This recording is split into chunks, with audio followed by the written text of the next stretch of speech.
Okay, let's speak about repression for a moment.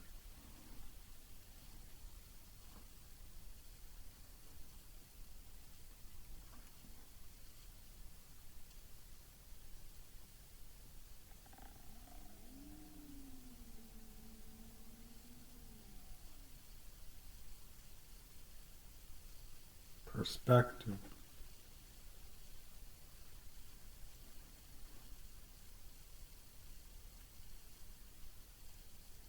It dictates, determines, associates, relates.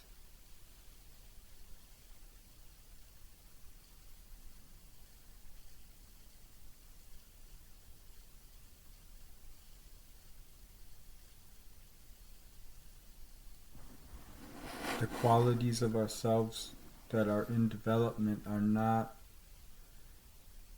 ready to live.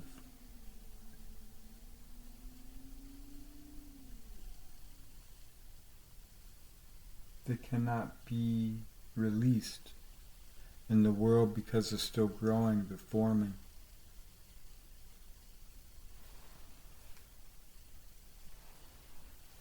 They're in the cocoon of repressions, experiences, gestating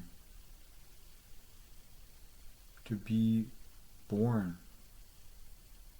again in a new expression.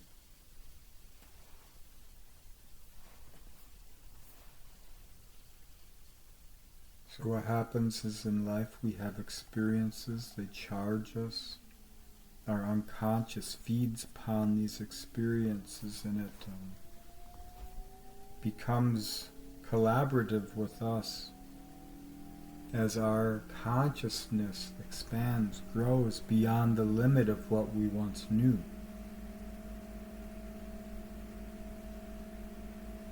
And whether it is because you are feeding upon a charge that was seated within you long ago, or from another dimension, let alone another life, whatever your imagination is okay to conceive, you can believe. And you will believe when you are unaware. You can believe when you become aware. Unconscious is a powerful thing. It is obsessive will, the pulse of life.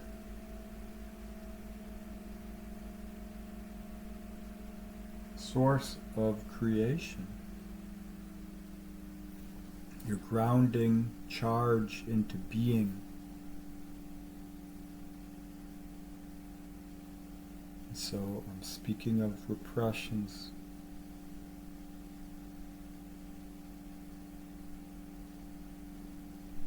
We can cast our judgments upon ourselves and others, situations. You must exhaust them. When you get tired of calling them out, you realize it's not what it was. It's not what it is. It's you're releasing the language you once held. You're seeing how things have changed. A maturation, maybe co-creation, a denial, a limitation. Limitations, denials. A lot of times we cannot name our denials internally, so we seek limitations to cast it into being through others and stories, narrations, relations. Alright, now let me do something here.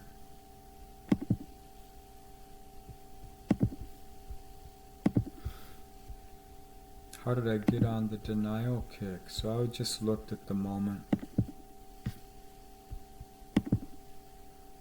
Let's bring up the current chart for where I am. I'm just reading the energy of the moment. What speaks to me? So you can see 28 degrees rising Sagittarius. First house here, AC, ascendant. It's this over here, the east. What's rising on the east? It's the galactic center, 27 degrees. You see fortune here is at 1 degree Cancer now, in a slight opposition. It's interesting because Cancer is the transformation of Sagittarius. The last degrees of Sagittarius prep the first degrees of Cancer, transform in the last degrees of Cancer and the early degrees of Leo.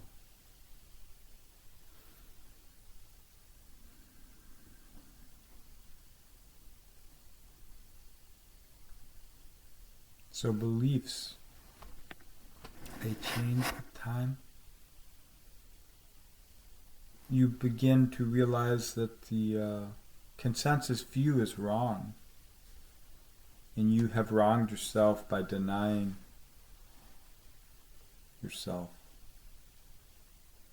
And what that was is you were hanging on to the charge of an old song in order to hold gravity and space in this world, and you ignored the digestion. You kept replaying an old loop. It was exhausting. Within this kind of exhaustion, this energy of life, one of the flows, our repression show, the shadow dynamics arise. What is the information of the feeling? What is the language of the feeling? Situations, the stories, the narrations. How do you embrace what is not on the table? To understand feelings are non-denominational.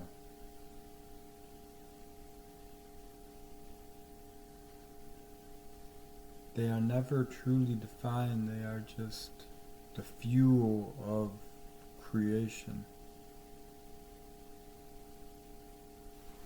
And so the value you begin to understand isn't in what you know or the data as it has been known. Experiences as they have shown you, imprinted upon you, tried to cast you. Because that was the process, that is a process, not the only one. And so the value of your beliefs that transform with time, with space, ultimately acknowledgement or release, digesting the resonance of the old and transforming it into the new, using that charge, handing it forward consciously rather than kicking it blindly. That's, to me, the karma dharma thing.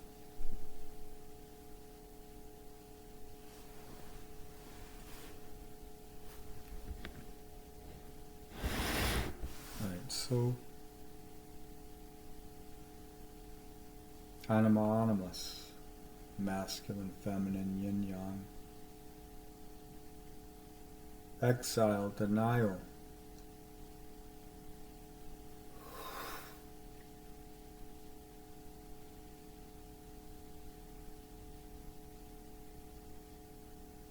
The protection of the pure. Spiritual wounds, they need to be covered. The light of your awareness is the only light they can take.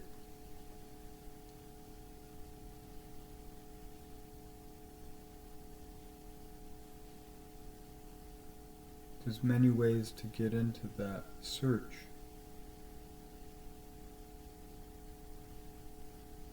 Removing the noise of the world, getting out of the complexity of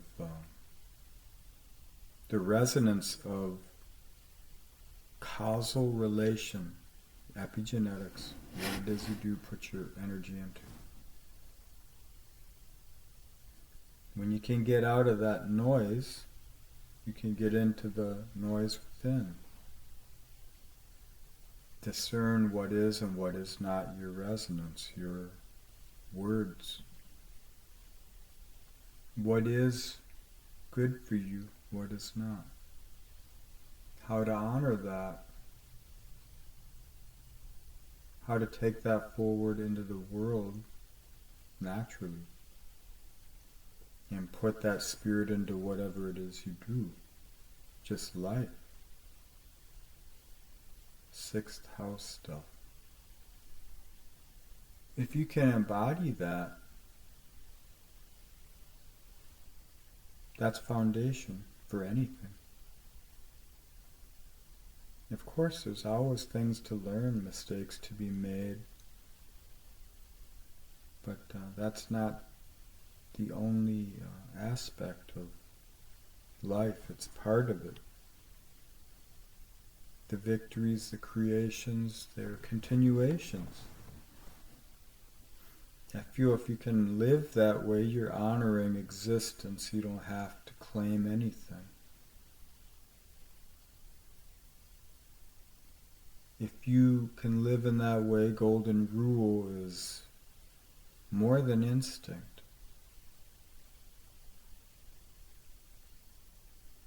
This is the reciprocity we can bring into relation to existence through within ourselves. So uniting the alienated within yourself. And it's not bringing it into relation to what has been or what appears to be out there. It's in relation to what could be through your co-creative aims. Get into the Aquarian thing. The diversity of yourself brings true unity into existence, because that's a co-created reciprocity. That's the high expression of Saturn that you can find in Aquarian ways.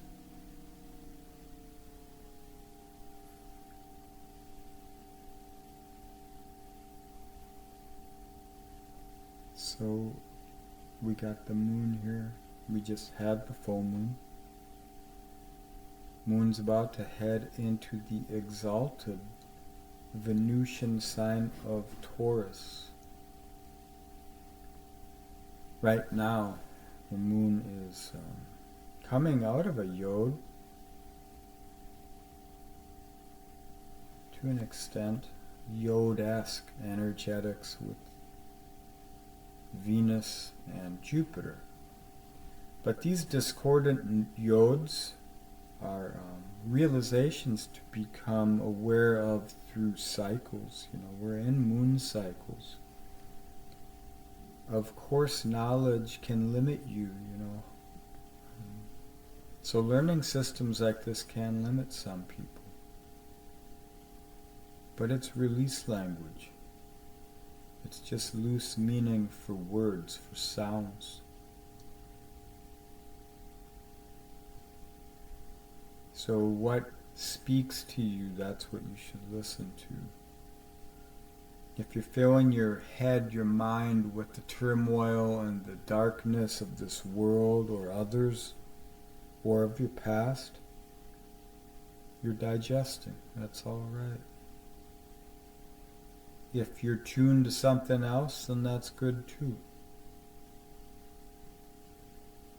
For me, it's about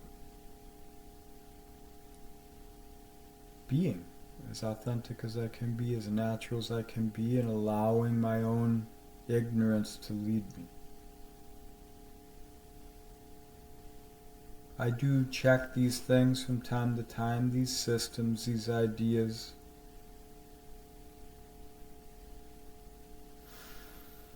It's good to speak it, to bring it communal, to share insights, perspectives, because it expands everyone's awareness.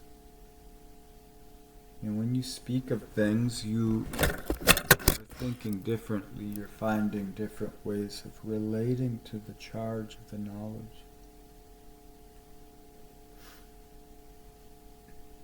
They're not there to be honored and held, they're there to be expressed and grown.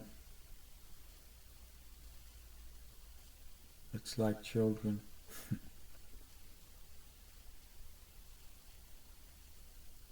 Alright, so Moon come out of the square to Mars. I mean, I did the little breakdown.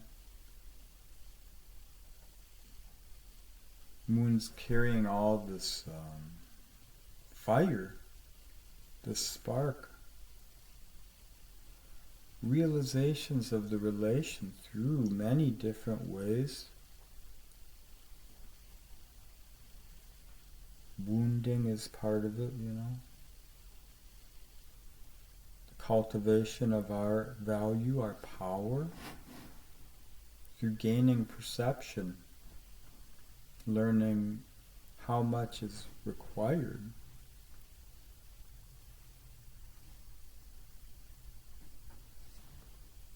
And allowing that to become discernment rather than judgment through following your own flow.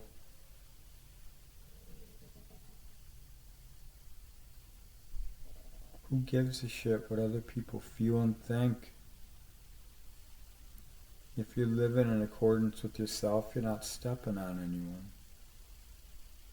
They're doing their thing, they're going through their processes. If people require you to be a certain way in order to be in their existence, then ask yourself, what is it worth to you?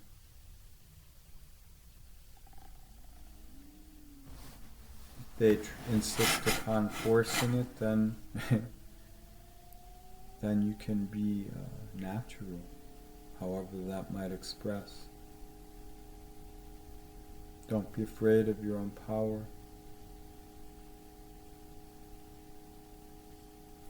Those who lack seek it, so they will try to express the icon. It's natural.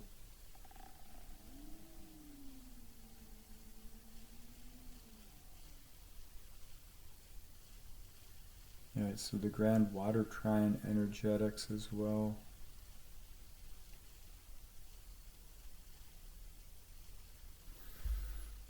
Mars, Venus, and Neptune. Venus about to head into Sag, reigniting the fiery energies of this full moon through the relation here. What's the value of the relation? What are you gaining? What are you giving? What are the others gaining and giving? Doesn't matter. What's the belief? How do you bring that into being? Alright, I guess that's all I wanted to say. So thanks for watching, listening, and being.